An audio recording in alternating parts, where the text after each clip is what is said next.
ఒక గ్రామంలోని చిన్న సంఘంలో ఆదివారం ఆరాధన జరుగుతోంది. పాస్టర్ గారు వేదికపై నిలబడి దేవుని వాక్యాన్ని బోధిస్తున్నారు. ప్రియమైన సంఘమా అని ఆయన ప్రారంభించారు. రక్షణ పొందిన దేవుని బిడ్డలకు శ్రమలు, కష్టాలు, శోధనలు మామూలే. కాని మన ముందెంత పెద్ద కొండలాంటివి సమస్యలున్నప్పటికీ ఆవగింజంత విశ్వాసం ఉంచితే ఆ కొండ లేచి సముద్రంలో పడుతుంది. మన విశ్వాసం అలాంటి విశ్వాసం కావాలి. సంఘంలోని అందరూ శ్రద్ధగా విన్నారు.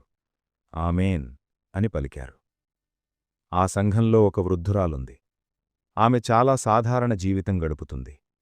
ఆమె ఇంటి ముందు నిజంగానే ఒక పెద్ద కొండ ఉంది. ఆ కొండవల్ల ఎన్నో ఇబ్బందులు. ఆరాధన ముగిసిన తరువాత ఆ వృద్ధురాలు తనలోనే అనుకుంది, అవును కదా, మా ఇంటి ముందున్న ఈ కొండ గురించి కూడా ప్రార్థన చేద్దాం. ఆమె ఇంటికి వెళ్ళింది. సాయంత్రమైంది. ఇంటి తలుపు తీసి బయట చూసింది. ఇంటి ముందు రోడ్డు దాటినాక పెద్ద కొండ అడ్డంగా ఉంది. ఆమె కళ్లలో నీళ్లు తిరిగాయి. చేతులు జోడించి ప్రార్థించింది. ప్రభువా, ఈ ఇంట్లో నేను 14 సంవత్సరాలుగా ఉంటున్నాను. మా ఇంటి ముందు ఈ కొండ ఉంది ప్రభువా. మా ఇంటివాళ్లు దీన్ని తొలగించలేకపోయారు. ఈ కొండమీద నుంచి పాములు వస్తున్నాయి, జంతువులు వస్తున్నాయి. వర్షం పడితే నీళ్లు కూడా మా ఇంటివైపు వస్తున్నాయి ప్రభువా. దయచేసి ఈ కొండను తొలగించు ప్రభువా. రేపు తెల్లవారేసరికి ఈ కొండ లేకుండా చెయ్యి ప్రభువా. నాకు సహాయం చెయ్యి ప్రభువా. అలా ప్రార్థించి ఆమె పడుకుంది. తెల్లారింది.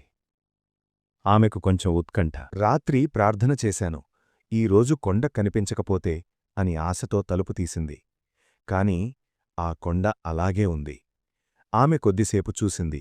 వెంటనే తనలోనే అనుకుంది, నేనెప్పుడో అనుకున్నాను ఈ కొండ పోదని. నాకు ముందే తెలుసు. అక్కడే సమస్య ఉంది. ఆమె పెదవులతో ప్రార్థించింది, కాని హృదయంలో ఆమెకు మాత్రం విశ్వాసం లేదు. దేవుని బిడ్డలారా, మనం దేవుడిని అడిగేటప్పుడు పొందుకున్నామని నమ్మాలి. అదే నిజమైన విశ్వాసం. విశ్వాసంతో చేసిన ప్రార్థన శక్తివంతమైంది. అవిశ్వాసంతో చేసిన ప్రార్థన ఫలించదు.